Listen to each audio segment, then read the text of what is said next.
penyakit yang menyerang manusia dari dalam secara senyap-senyap. Saya namakan dia cancer of corruption.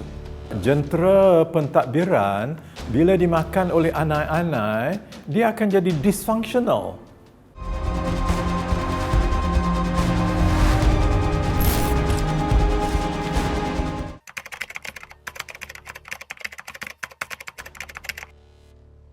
Dalam budaya Melayu, norma malu ini sangat-sangat penting.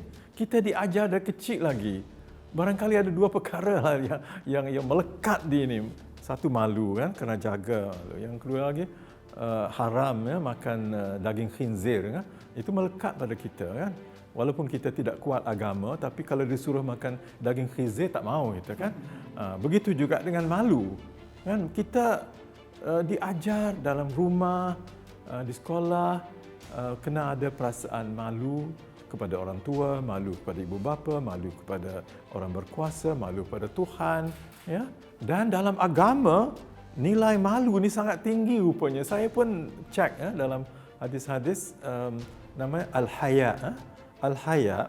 Jadi ada hadis mengatakan bahawa setiap agama itu ada tiang dia. Ya, setiap agama ada tiang. Tiang Islam ialah haya. Haya dalam bahasa Inggeris, bashfulness, sense of shame, and also sense of modesty, ya, merasa rendah diri dan malu ke hadapan Allah. Jadi ini rupanya sangat penting. This is a very important value ya dalam sistem akhlak Islam. Al-Haya. Ini sudah tidak ada lagi. Depan, belakang boleh, atas meja, bawah meja boleh semua. Because everybody gets it, daripada bawah sampai atas.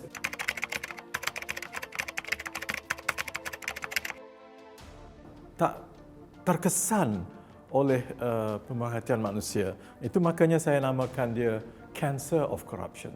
Pandemic rasuah, pandemic hipokrasi, ini hipokrasi politik. Ya?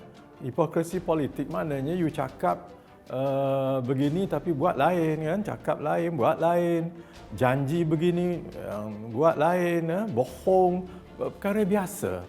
Maka saya kata dah jadi pandemik, dah jadi satu budaya dalam masyarakat Melayu Islam.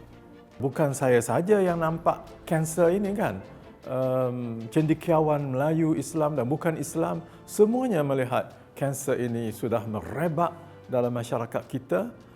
Dan masing-masing cuba memberi jalan keluar. Saya sebagai seorang akademik melihat ini dari perspektif akademik dan agama, maka saya berikan jalan keluar yang ada kaitan dengan agama Islam. So ia berkaitan dengan pemimpin umat Islam. Tentu Islam ada jalan keluar. Tentu Islam ada jawapan kepada masalah ini. Dan tentu hal ini, kanser ini boleh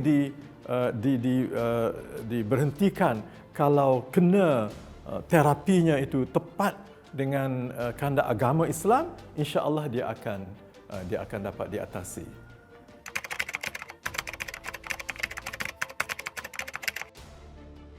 Jentera pentadbiran bila dimakan oleh anai-anai, dia akan jadi dysfunctional. Ya? Jentera politik akan jadi dysfunctional. Jentera pentadbiran, rasuah dari bawah sampai ke atas. Maknanya jentera tidak boleh diharapkan lagi. Musnahlah negara bila hilang dunia luar, hilang respect, hilang kehormatan pada Malaysia. Dan satu daripada dorongan saya ialah bila negara luar menganggap Malaysia sebagai antara negeri yang paling teruk korupsinya. Saya merasa amat malu sekali dengan sikap dan persepsi dunia luar terhadap Malaysia.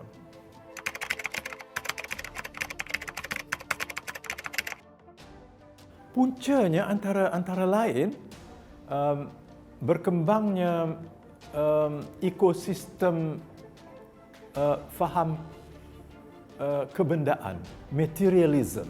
Pasca 69, ya, May 13. Jadi kita pun mengadakan economic development besar-besaran, ya. Jadi orang Melayu, pemimpin Melayu melihat ini kesempatan untuk mendapat harta dan takhta, power and wealth and position. Ya, jadi dengan itu mereka lupa bahawa rasuah dan ini suatu dosa yang besar. Malah pendidikan Islam mereka itu tidak sampai ke situ barangkali, kan? Mungkin sampai kepada Islam is just ibadat, solat dan pergi haji. Kalau pergi haji 2-3 kali, okeylah tu. Nah, kalau maknanya lepas tu soal berpolitik, politik, agama, tak boleh campur. Jadi sikap seperti itu, kan? Jadi pemimpin-pemimpin kebangsaan Melayu berpegang pada dualisme dalam beragama.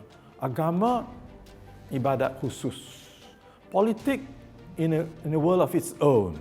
Ya, jadi ini juga pengaruh daripada faham Machiavelli. Jadi faham kebendaan masuk, ya, faham kebendaan masuk, kemudian faham materialism tu masuk, kemudian power, idea of power ni, kuasa ni.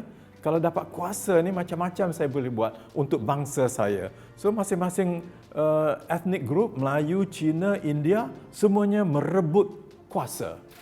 Jadi sebelum itu dalam budaya Melayu, kuasa di tangan raja, raja sultan. Rakyat ikut saja, arah saja, ikut saja.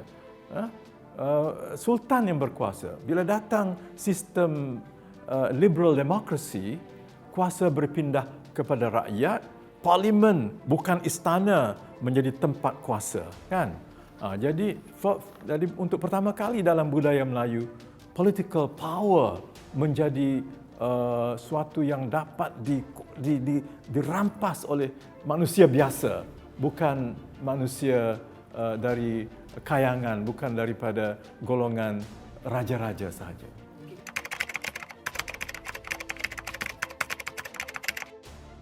Kan ada kajian menunjukkan bahawa sebahagian daripada mahasiswa bersedia untuk melakukan rasuah. Maknanya kesedaran itu sudah di kalangan pelajar-pelajar universiti tidak menjadi suatu yang penting, kan? Jadi okey. Caranya ialah pendidikan dari bawah lagi. Jangan harapkan di universiti akan berlaku kemurnian akhlak ini kalau di bawah tidak dididik dari awal lagi. Keluarga ialah sekolah yang sangat penting, mendidik dari segi akhlak, menanam akhlak. Ya, jadi kalau ibu bapa cakap pada anak dari kecil lagi, jangan ambil duit orang, ya. Jangan, kalau nak minta tolong, jangan bagi duit supaya dia buat untuk kita. Ya, kalau pergi ke pejabat immigration nak buat pasport, ya, kerana nak cepat, jangan kita bagi duit, itu salah, kan? Tapi orang di sana di belakang behind the counter mungkin taklah gitu, kan? Jadi maknanya kita tanam, ibu bapa tanamkan ini dosa besar. Ar-rashi wal murtashi finnar. Yang memberi dan menerima rasuah dua-dua dalam neraka.